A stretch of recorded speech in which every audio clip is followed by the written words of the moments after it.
Does this happen to you ever when you're at a restaurant? Sure. And the server will say, oh, hon, or you're checking out the grocery store.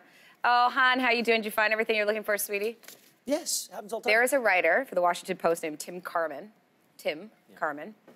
He apparently loves this. He said he may be the not the norm. He loves it when those terms of endearment are thrown his way when he is at a restaurant and makes him feel loved.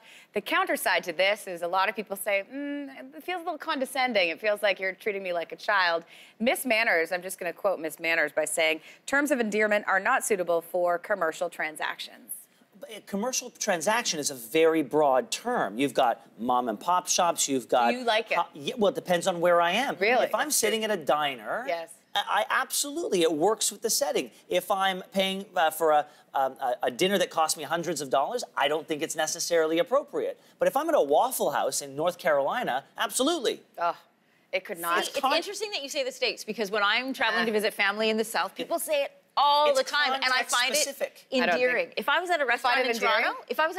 Toronto, however, and someone called me Hunter Sweetie, I think I'd find that a bit strange. I cannot handle it. Really? I find it one of the most condescending things that could occur in my commercial transactions in my daily life. Yeah, oh, I just can't. You're sitting there ordering a waffle. Yes. And somebody, and an old lady comes by and gives you your refill, your coffee. But it doesn't have to be an old lady. It could be a 22-year-old. It's always an old lady. No, it's not. This is my point.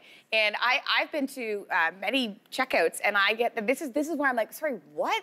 When you look like you're 16, and I mean, I look like I'm 25. I'm throwing that one out there. Anyway, but you say to me, hey, hon, did you find everything you were looking for, sweetie?